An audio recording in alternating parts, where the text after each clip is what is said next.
Okay, so this is my teaching compass rose.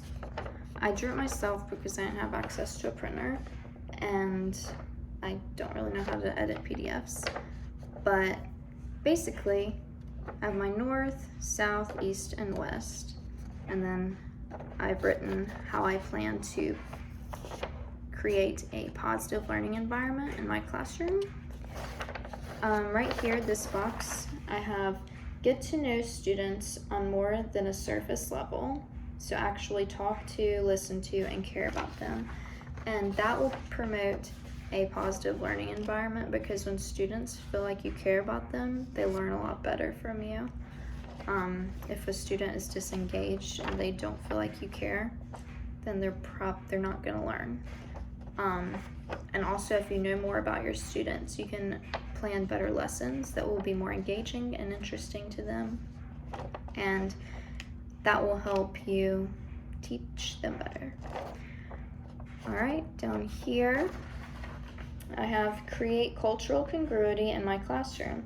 Ensure that all students' cultures are represented in texts and curriculum. In our diversity class, we really learned the importance of cultural congruity in our classrooms and of being culturally responsive teachers. And if students feel like they are represented in all aspects of their identity, like culture especially, is represented in the books that we read and what we learn, and even just in the classroom in general. Like it can be as simple as putting up some flashcards that have both Spanish and English words on them and the translations of them. That kind of stuff can be really helpful for students, especially in my partnership classroom. We have like 5 English language learners, and I know Cape Fear Elementary School has a heavy population of that as well. So cultural congruity is really important for promoting a positive learning environment. Moving on over here, I have show students science. This one's my science specific one. Show students science in the real world. We could go on field trips outside to learn about weather, plants, ecosystems, etc. I think that this would promote a positive learning environment because when students are able to get up and engage with what they're learning, they are not only like interested more, but they're actually able to see the real world connection of what they're learning. So yeah, that was my science specific way to promote positive learning environments.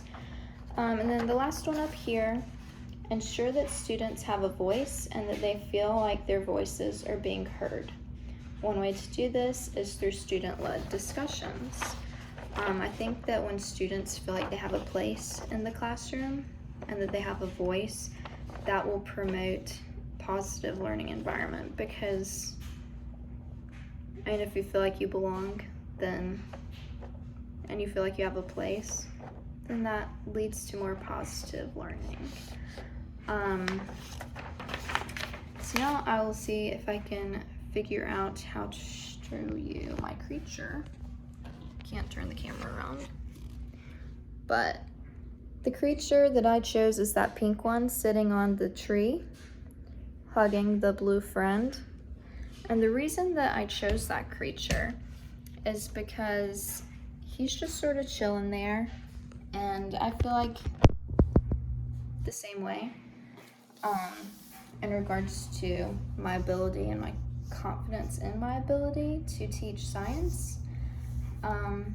I feel pretty comfortable planning lessons and teaching them, but like the creature on the tree has a buddy to sort of like lean against. I feel like I still need that mentorship because I'm not super confident in my ability to teach, but I'm confident in my ability to plan. So if I can just become more confident in my teaching through the help of like my partnership teacher and other mentors, then I'll be set. I think the most important thing that I've learned during my field experience is the importance of behavior management. I remember my first lesson that I taught. I've never really had experience with behavior management. I've never had to do that with a whole group of students while teaching a lesson, and so they were a little all over the place. And it wasn't the best lesson ever. It wasn't super effective. I wasn't even able to do the assessment that I had originally planned because we didn't get through the lesson because they were so rambunctious and crazy. But that and advice from my partnership teachers taught me that in order to have a successful lesson, behavior management is a must. And it's important to correct and modify negative behaviors as they're happening so that you're not harming the instruction and the learning of all of the other students in the classroom. So it's much easier to address the behavioral issue but instead of ignoring it. So like, for example, I would have students blurting out, not listening to directions, and then asking a dozen questions about the directions that I had just explicitly given that they weren't listening to because they were talking. And rather than just like answering those questions every time, which took away from my instructional time and their learning time, I should have either written on the board or taken a tally mark away, which is a part of the behavior management system of the classroom, and really showed the students that it is important to listen to directions, especially when they're explicitly given to you. So yeah, I think that's the most important thing that I learned this semester in field experience, and that's helpful because hopefully since I'm learning it this semester, next semester when I'm doing my actual internship and teaching all the time, I will have a successful behavior management strategy. As far as the science teaching strategy that I found most intriguing, I think that was the science talk. I mean, we did one in class, and I actually implemented one in my science lesson this semester where it's student-led, and I did it with the tornado tube demonstration, and that went really well. I think that it's a good way to introduce concepts to students, and it does more than just like introduce the concept. It actually opens their mind and they're having to think outside of the box, and so I think that's really effective for teaching science. And it also can help you see like how your students think, which can be helpful for planning instruction and for figuring out what you should expect from your students. And so yeah, I fully plan to implement that in my teaching. One thing that I wish we had spent more time on during class is the science content. And I know that that's tricky because it's a methods course where we're learning like how to teach the content that we should have learned in undergrad, but I didn't take many science classes.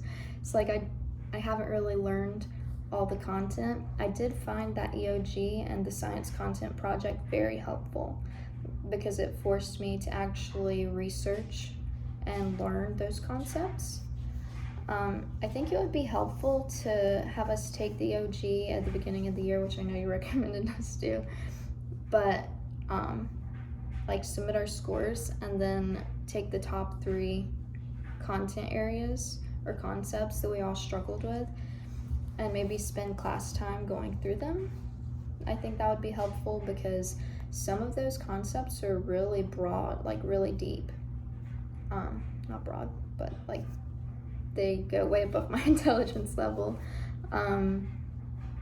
such as like energy, magnetism, like high-low pressure systems. That's what my lesson was on, but I definitely had to do research to figure out how to teach it this semester. But I just think that would be helpful, and it would help me feel more confident about my science intelligence.